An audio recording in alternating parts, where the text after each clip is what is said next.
I'm playing a piece called Romance XL, and the reason why it's called Romance XL is because it's all of my favourite instruments into one piece of kit, and XL because it's so big. Hello, Lucy. Hello. Hi, Petra. Nice to see you. Nice to see Very you. Good. The last time I saw you was through a very high window. Yeah, when you were taking pictures of the musicians in lockdown. Yeah. And you with your drumsticks, it was so amazing. Yeah. How have you been? I saw on Instagram you're quite busy. You've done a very exciting tour at the moment. Yeah, we're playing with the World of Hans Zimmer, and that was actually the first tour after 1.5 years of not playing together. So it was really, really nice. Yeah, but what an amazing tour that is. Yeah, Tell me a bit really amazing about that. Well, it's the World of Hans Zimmer, and we are playing repertoire, more of his symphonic repertoire. So, and some of the classics as well, like Lion King.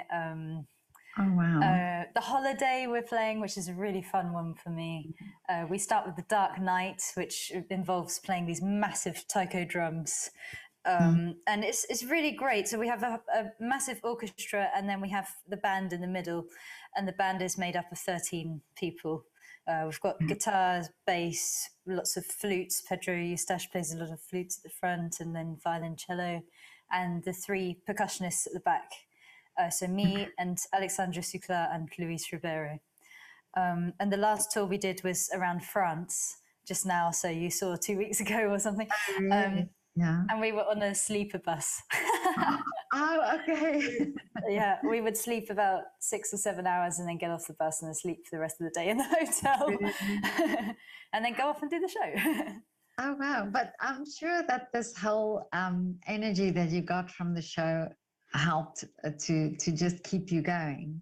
Oh, yes, for sure. And there are certain moments in the show where people will turn around and smile at each other, or especially in this bit in Lion King, which I already posted on my Instagram. Maybe you saw that. This bit in Lion King, me and Alexandra always turn around to each other and our faces are beaming before we play this bit. And, you know, it really helps to get into the music, doesn't it, when everyone's enjoying it so much. Yeah. But how did you get this opportunity? How did this happen? With World of Hans Zimmer? Yeah. This was, well, I did the first live show with Hans Zimmer back in 2014. That was at the Hammersmith Apollo in London. And then after that, everyone was pestering for a tour because it was such a good show. So, yeah, we were wondering, will it happen? And then it happened in 2016, the first Hans Zimmer live tour. And that was fantastic fun. We went on tour for 2.5 months. And that's one set of repertoire. And then the World of Hans Zimmer show happened. And this is another set of repertoire where I actually get to play drums as well.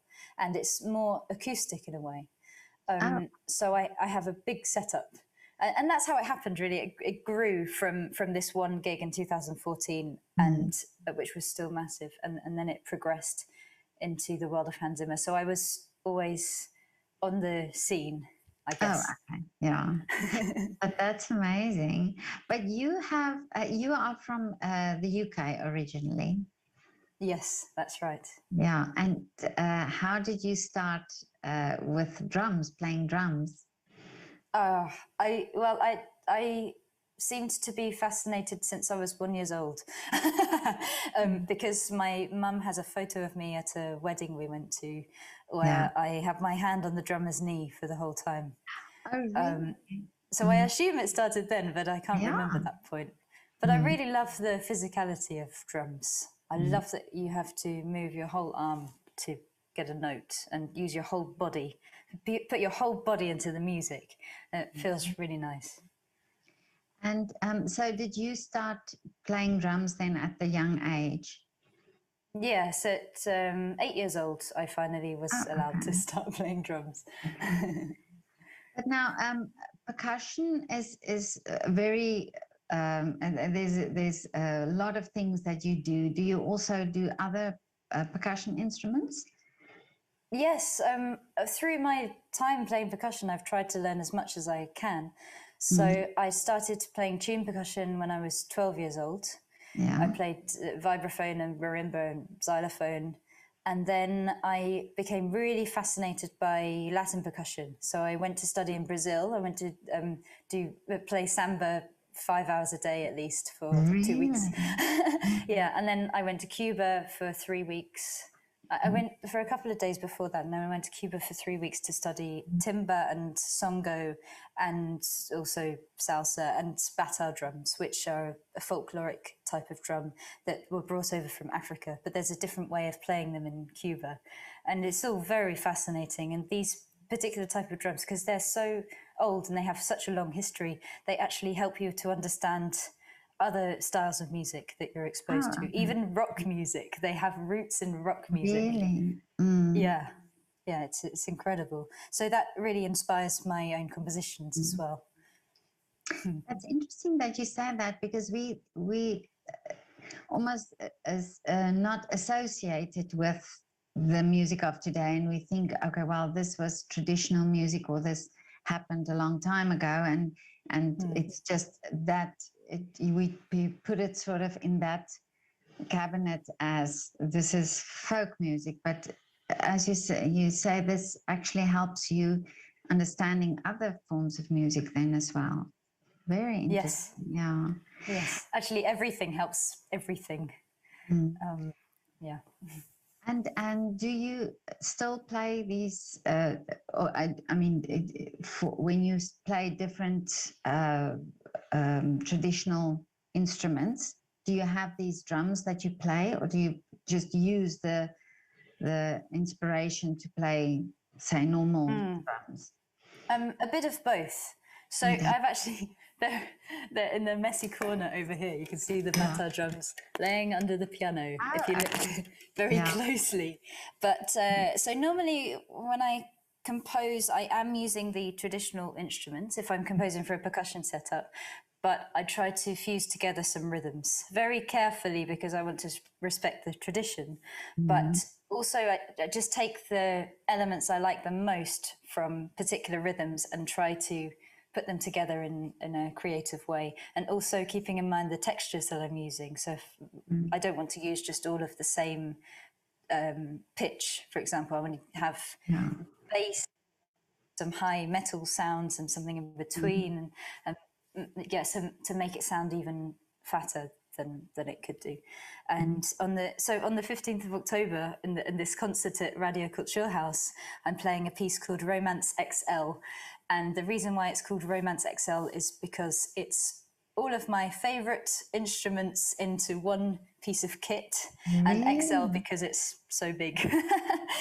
So I've got conga in there, and hipiki from Brazil, and some other stuff like even a kessing, which is this metal piece of metal from Africa. And then I use Cuban rhythms around, and there's even a section where I've fused together a Cuban and Brazilian rhythm, because I love the Cuban rhythm to start with, this kind of rumba rhythm, and then I really love the surdo pattern in the samba, so I've put them both together. And I really love this piece because because when you're composing something, you have the freedom to put in all of your favorite bits, so that's what I did. But actually it's also this the rhythm and the power of it that you that the drums give, isn't it? And it looks like it when somebody plays drum as well, and it's this real power that comes from there. Is that also something that you find good for you to do? Yes, it is. Yes, you're right. And what can I say about it? There's so many things. Well, first of all, in the piece, I have two cymbals behind me. So that's something to do with power. But just this movement of whipping behind you to catch the cymbal behind you. Fun. So I've got cymbals surrounding me on the top as well as drums around me on the floor. And so I'll be hitting the front cymbals and then hit the back cymbals. So that's a nice visual and also nice for the power, as you say. Yeah, yeah. Yeah, I think it's interesting also that you say that you're composing. So for me, I'm not a musician, and you almost associate composing as with something, a piano or music that is music in the sense that not drums. So how do you compose in, if you can explain it to a non-musician, how do you compose on drums? Well, you also have to think as if you're composing for a tuned instrument. Yeah. So you have to think as if you're composing for the piano, the same way of where is the tune and where is the accompaniment.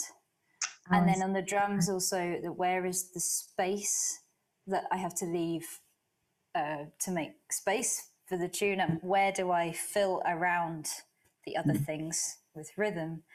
But that's quite challenging, actually, to make something musical for the drums, because it's an unpitched instrument. Yeah. And that's a challenge I really like, and that's something I thought of very much when I was composing Romance XL. Another interesting thing that's going to be there on the 15th of October is we're doing a duo with Hyanki Ju from Gudesman and Ju. He did an arrangement of Moonlight Sonata, or rather we did it together, because we put drums together with the presto from Moonlight Sonata. Really? And that was quite a challenge. Yeah, because it can easily end up as kind of a heavy metal thing, but we made it very musical. Well, we tried to. So I really tried to think in terms of a tune on the drums to go with the intricate rhythms he's playing on the piano. And it turned out really, really good fun, and we really like what we're playing. I think it brings the piece even more to life on the piano. Yeah, I would love to hear that, because I would think my mom used to play Moonlight Sonata on the piano. It is, that was something that I remember from my childhood, and I would never in a million years would have imagined it with drums accompanied, in a duo with drums as well. But so tell me, and you are now based in Vienna. What brought you to Vienna from the UK? First of all, it's a beautiful city. And also, it was also to do with the Hans Zimmer tours, and I came over to Vienna. I became very close with Alexei Gudesman, and I guess that was also part of the reason why I moved here. I moved here for him. And I also moved here because it's just such a wonderful music scene, and so many great musicians here, and very easy to get around as well. We have concert halls in every direction, and that's so wonderful. That's why. And but do you still go back to the UK to perform there as well? Do you do most? Yes, you do. Okay. Yes, and it's a nice excuse to see my family. Oh, of course. From what part of the UK are you from? From Cambridge. Oh, I see. Oh, okay. I lived in Windsor for many years. So I know the UK a little bit, For Nice 14 area. years I lived there, Oh, wow. So I love your accent. It's wonderful to hear the accent. But now tell me, what is the next for you? What is the wish for you now?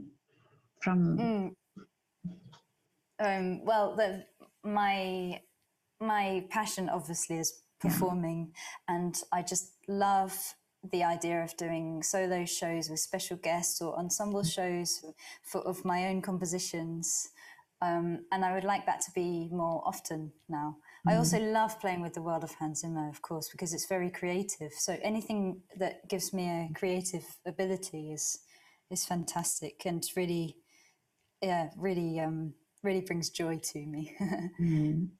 But I've composed quite a lot of pieces for this concert at Radio Kulturhaus. I've composed the whole program except for Beethoven's Sonata. I didn't compose that. But it's a funny contrast, because there are the drum pieces that I've written, and there are also these healing vibraphone pieces that I've written, and each piece is for a specific person. So this is a complete contrast because it is completely musical and relies very heavily on harmony and tune and the space that the vibraphone gives. These tones ringing on, and I think they're quite healing tones. Really? So the first piece I've written is called Golden Meadows, and that was for my friend Sarah Stewart, who suffers with a rare condition called Ehlers-Danlos syndrome. Yeah. And this means that you have extra bendy joints, and it's also affecting your circulation. She has many conditions. Somehow she collected a lot of conditions.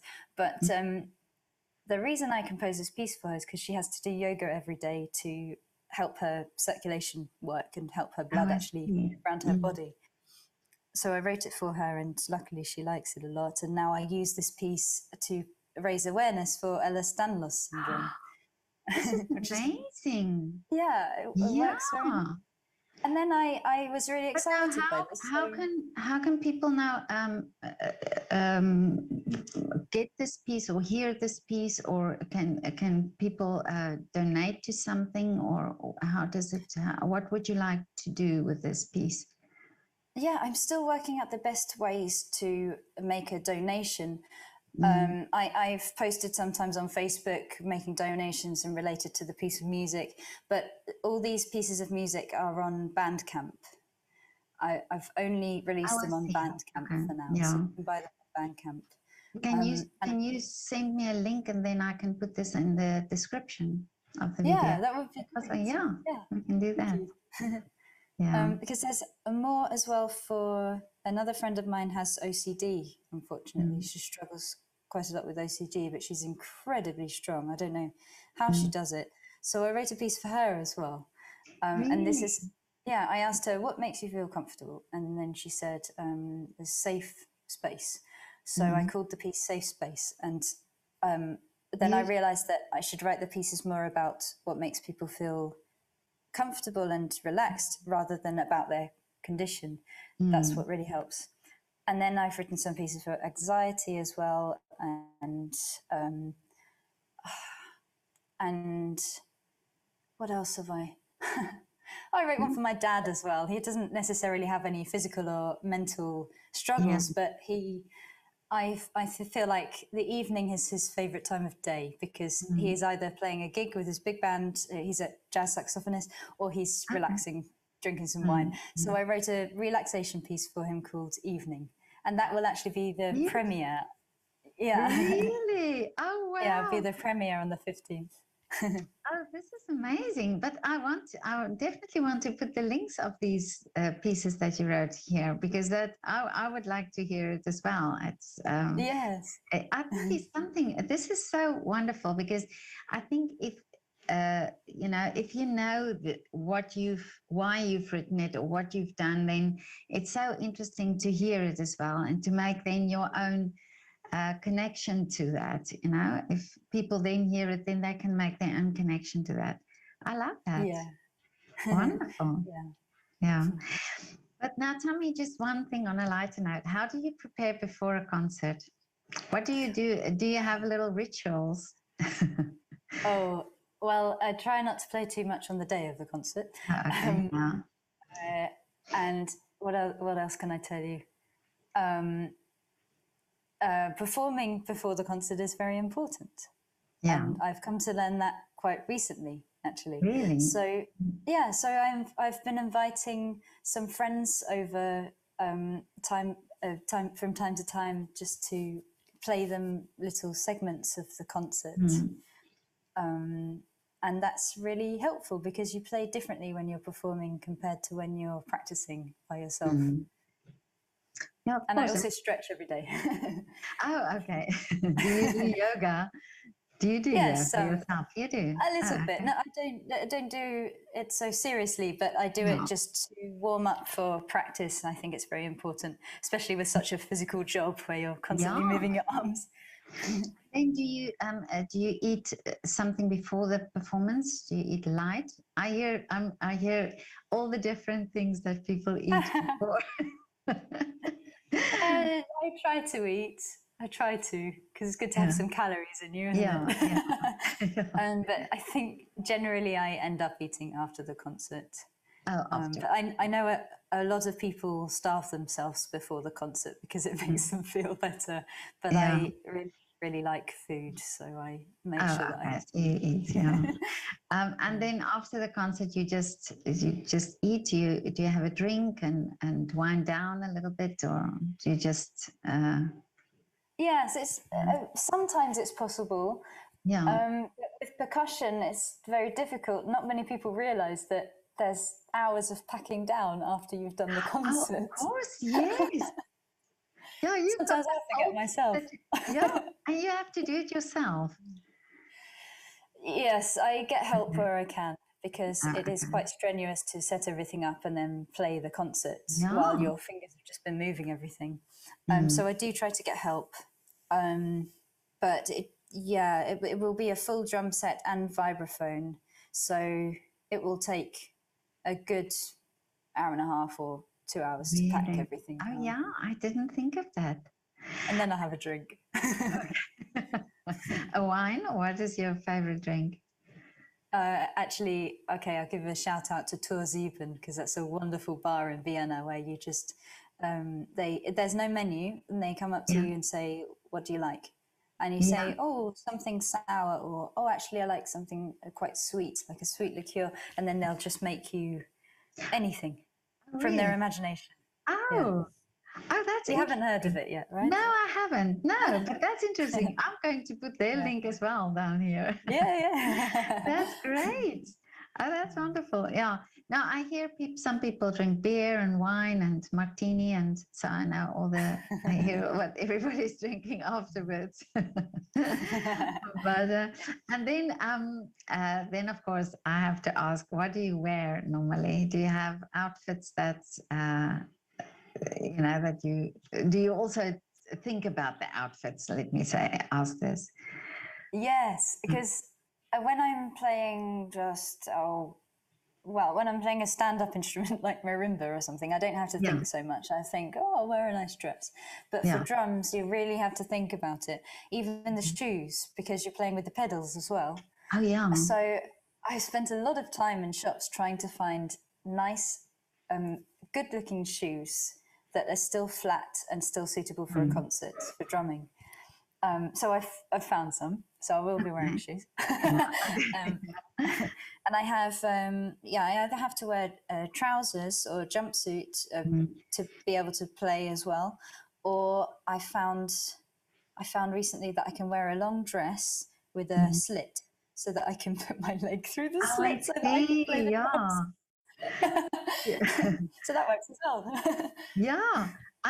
You never think of that when you look at the drums, but I can understand that there are a few things that would restrict you when you play. Yeah, there are all these things to think about, but it's a nice challenge. Yeah. It's good. I spoke to a conductor once and I asked him because he said he needed space when he buys a shirt, and I asked if he does that in the shop and he said actually he does. Yeah. Do you do that as well when you try something on? I try it on and then I do that and then I sit on a chair to see if it's suitable. Okay. Oh wow, this is so funny. But of course you have to be dressed behind the drums and shoes and things, and we never think of that, but it's also important parts of your whole concert. Yes. But this is so lovely to talk to you, Lucy, and it's lovely. Yeah, and that we could meet on Zoom. Maybe one day we'll meet in person. First through a window, then through Zoom. So the next should be in person, I think. Yes. And all the best for these concerts and these lovely things that you pieces that you compose. And I would really love to put the links down below on the video when I post it on YouTube. Great. So Yes, I'll send you all those links. Okay. Yeah. Thank you so much, and we'll you. speak soon. Let me know when there's something coming up again, and we'll have a chat about it. Yeah, sure. Thank you. Okay. Yes. Okay. Bye. Nice to meet you, Petra. Bye. Bye.